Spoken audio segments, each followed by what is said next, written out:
vai abrir ao público no próximo dia 29 de junho, no número 86 da Rua Direita, em Viseu, a casa do mestre Teutónio de Albuquerque.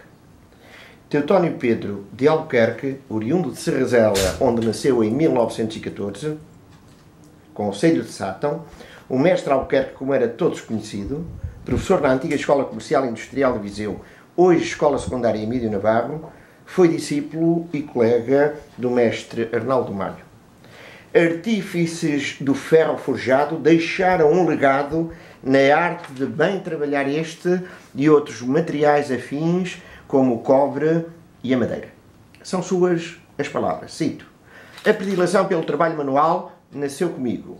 Logo que pude manipular um canivete, eu próprio fabriquei os meus brinquedos e mesmo os de alguns dos meus irmãos." Citei. Acerca dele escreve o grande historiador Alexandre Alves: "Nasceu artista e, como tal, tudo tem feito para manter fidelidade à sua vocação. Se a arte era uma das razões maiores da sua vida, realizar-se como artista era, por conseguinte, uma necessidade vital. E realizou-se. Os seus retratos revelam, a par de grande sensibilidade, uma mão adestrada e fiel, e são ricos os motivos de decoração vegetalista, folhas de acanto e de jarro, flores de lis, as alcachofras, de papoila e de mirto. Animalistas, dragão, galo, cavalo marinho, cabeças de serpente e de lobo e geométricas, entrançados, cordas, torcidos. Além da figura humana, cabeça de barco. Estamos com os seus filhos, Alexandre Albuquerque, professor, e Pedro Albuquerque, pintor. Alexandre e Pedro, começo por ti, Alexandre, uma memória do vosso pai que conservem com especial afeto. Para mim é um bocado difícil falar do pai porque vivi com ele a doença que o vitimou. Ou seja, foi com ele que fui eu que o acompanhei no início da doença a vários médicos e a várias unidades hospitalares e até ao ponto de se descobrir que tipo de doença é que tinha. E a parte final também, não morreu nas minhas mãos, felizmente morreu com a esposa, com a nossa mãe, e portanto é um bocado difícil de falar dele. Portanto, esse é o último retrato que eu guardo com alguma saudade. Pedro.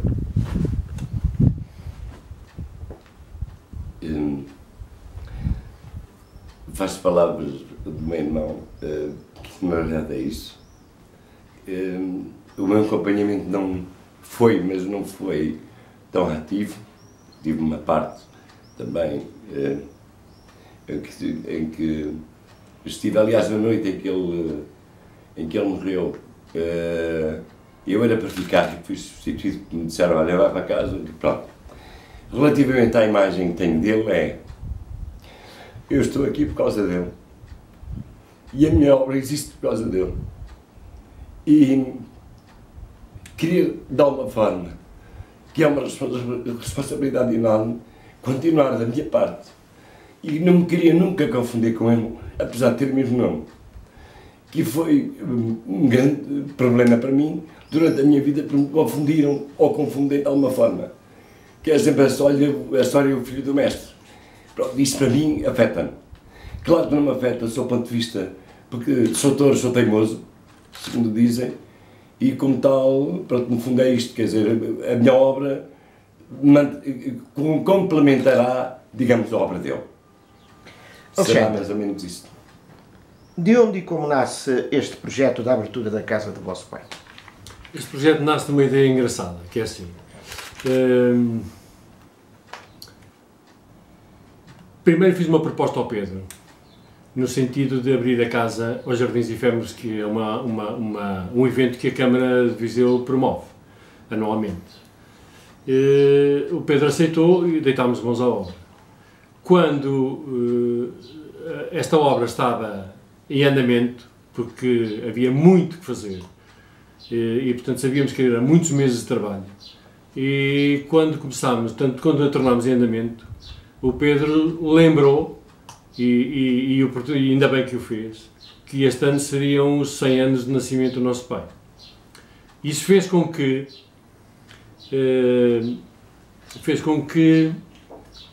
aceitasse a ideia e ao mesmo tempo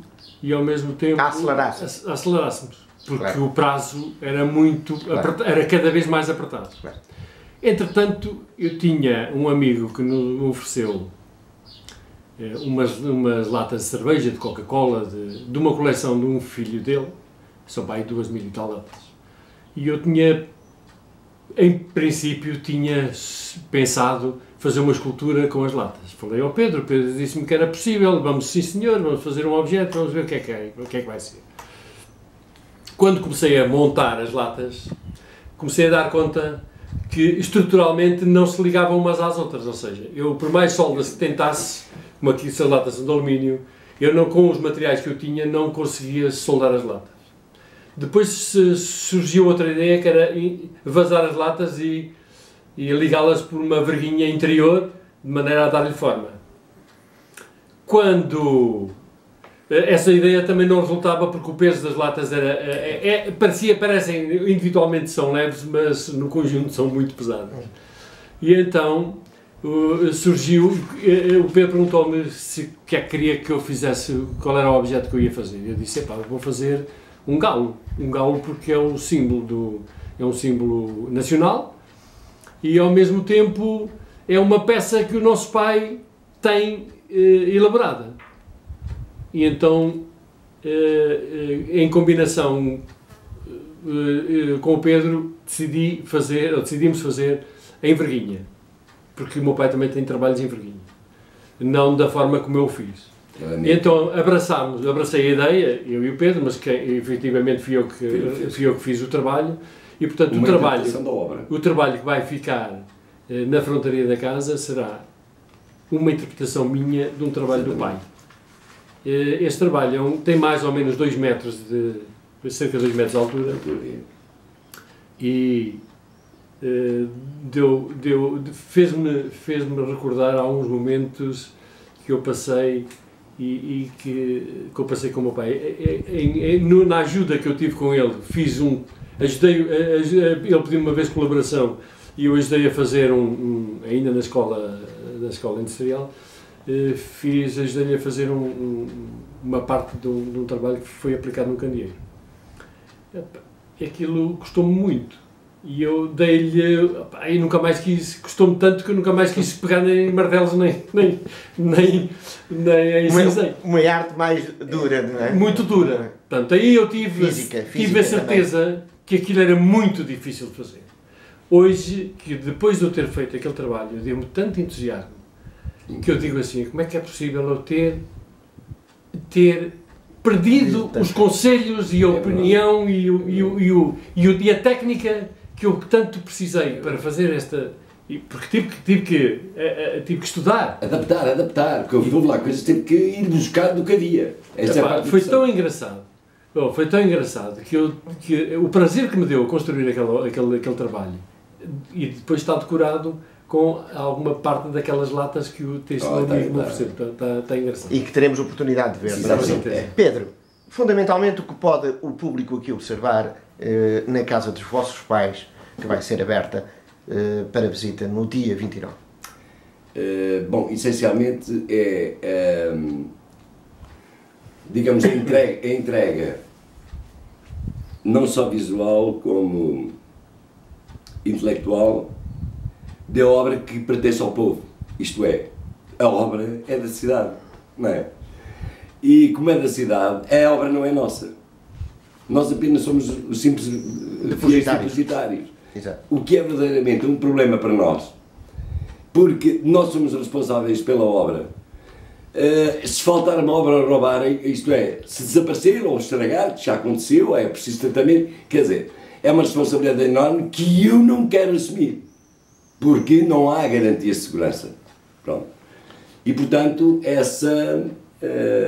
portanto, no fundo, é para as pessoas virem, a obra é deles, não é nossa, como já disse, e no fundo é... Mas deixa-me perguntar-te uma coisa, Pedro, quantas obras de vossos pais vocês pretendem ter aqui, ou julgam poder ter aqui? Isso com o meu irmão ficou combinado. Queres fazer perguntar a ele? Não, ainda aqui.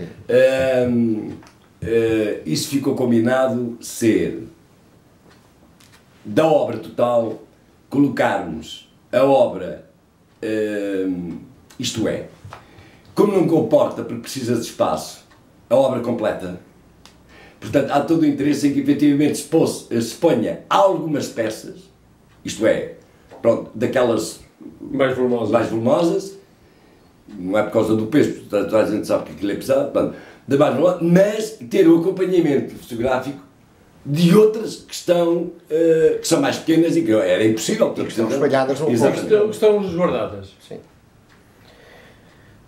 Alexandre, que apoios tiveram para esta concretização? Os apoios devem-se ao Pedro.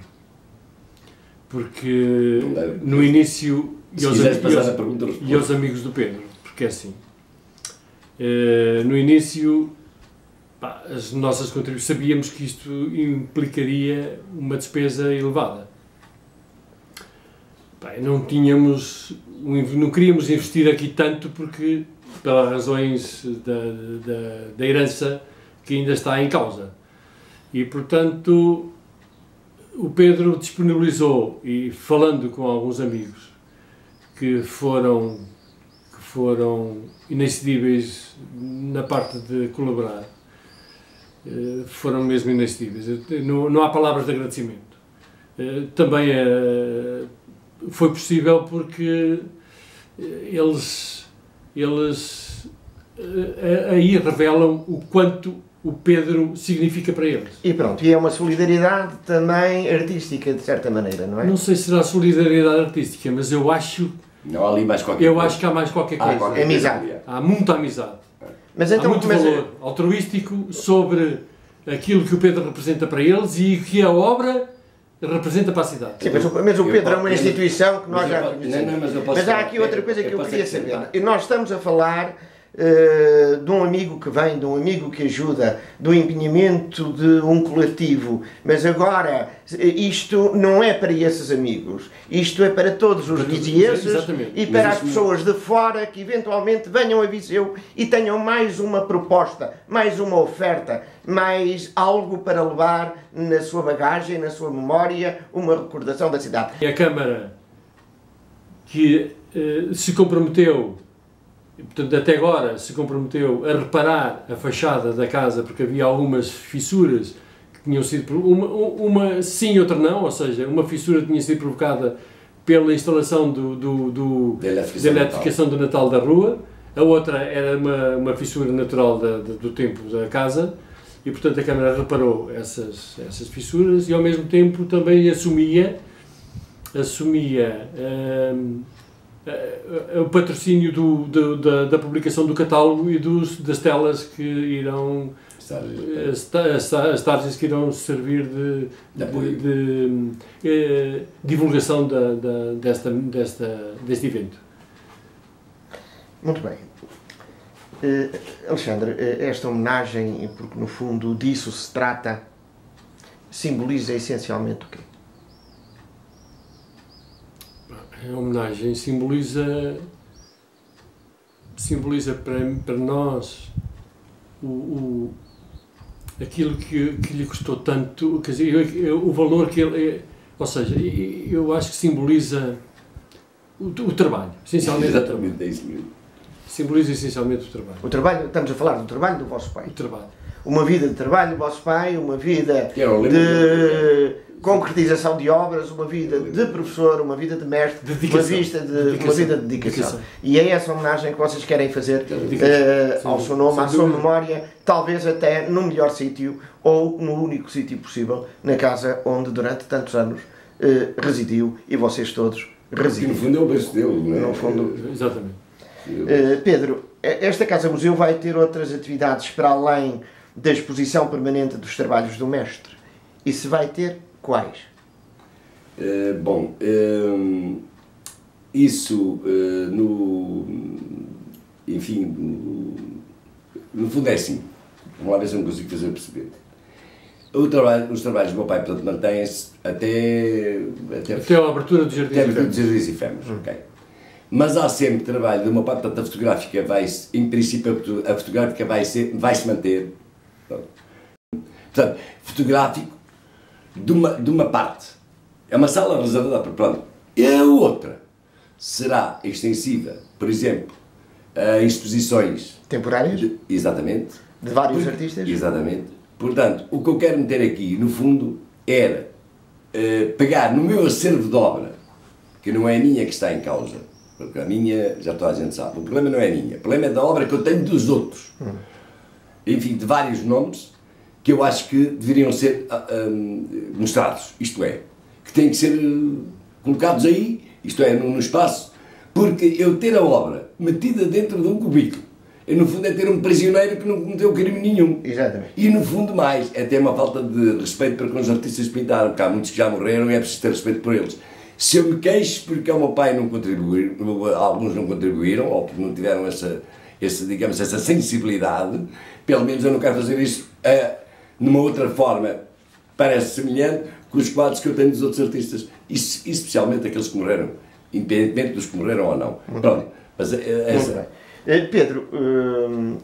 Alexandre, um conselho que tu guardas do teu pai, e esta pergunta depois também é um conselho do pai para o filho. Aliás, vocês são todos homens de artes, tu continuaste o mistério de professor, houve um conselho que vos marcasse? Para nós, para mim, conselhos houve muitos, principalmente a defesa dos valores sociais. Sempre foi o respeito pelo próximo, o respeito pelo trabalho, o respeito por todos. Portanto, em cima de tudo, foram esses os ensinamentos que ele recebeu do pai dele, do nosso avô, que eu não tive a oportunidade de o conhecer, que era um juiz de direito, portanto, era uma pessoa formada, muito bem formada, um condiscípulo do António José de Almeida, e portanto tinha um princípio estrutural que foi transmitido aos seus filhos, portanto ao nosso pai, e que o nosso pai transmitiu, por sua vez transmitiu a nós. Pedro, e tu? É exatamente o que ele disse em relação ao meu pai, e pouco mais tenho a dizer, porque no fundo acaba por englobar. Exatamente, e o meu comportamento também, de alguma forma, e sobretudo nas duas componentes, isto é, na postura, ainda que seja diferente, porque nem todos são iguais, portanto, tenho o meu feitio, a minha forma de estar, pronto, mas que dá o ensinamento em termos da obra que estou a produzir, isto é, da arte que estou a fazer. Infelizmente, porque a minha parte é mais complicada, mas não é mais complicada, tenho que saber viver com o criativo, que é terrível. Não deixa a pessoa dormir. Caros amigos, eu só espero que no dia 29, a abertura ao público da Casa do Vosso Pai seja uma sentida homenagem e, mais do que isso, seja também uma mais-valia para Viseu, para os vizienses e para todos quantos nos visitam. Muito obrigado.